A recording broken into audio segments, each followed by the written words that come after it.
এক বাটি সবজি চিকেন স্যুপ।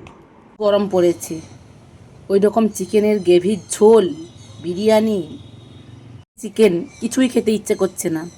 আজকে আমি চিকেন স্টু করলাম। কিভাবে করলাম চলুন আপনাদের সঙ্গে শেয়ার করি। আলু, পেঁপে, গাজর, বরবটি, পেঁয়াজ ও টমেটো দিয়ে তৈরি সবজি চিকেন স্যুপ অত্যন্ত পুষ্টিকর এবং সুস্বাদু। এটি খুব সহজেই প্রেসার কুকারে করতে পারেন। আমি তো কড়াতে করেছি, আপনি সসপ্যানে করতে পারেন। অল্প তেল বা বাটার দিয়ে রান্না করে নেওয়া যায়।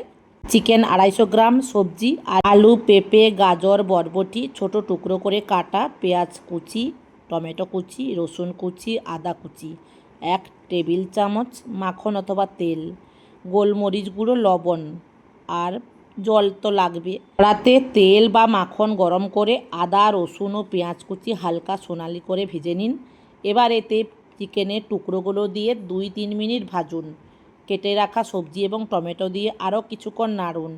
পরিমাণ মতন জল দিয়ে লবণ দিয়ে দিন। মাঝারি আঁচে ঢেকে রান্না করুন যতক্ষণ না মাংস এবং সবজি পুরোপুরি সেদ্ধ হয়ে নরম হয়। সবশেষে উপর থেকে গোলমরিচ গুঁড়ো ছড়িয়ে নামিয়ে রাখুন।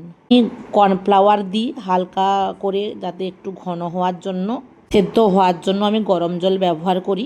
বাচ্চা কেন বড় সবার এই স্যুপটা খাওয়া ভালো। অনেকে আবার এইটাকে হালকা রান্না বলে খেতে চায় না। আমার মাঝে মাঝে বাবু ভালো লাগে, করি, রান্না করি, খাই। ভিটামিনে ভরপুর অনেক রকম সবজি আর চিকেনের যুগলবন্দিতে তৈরি এই স্যুপটি পুষ্টিগুণে ভরপুর। আজই ট্রাই করুন এই দারুণ রেসিপিটি। কেমন লাগে জানাবেন।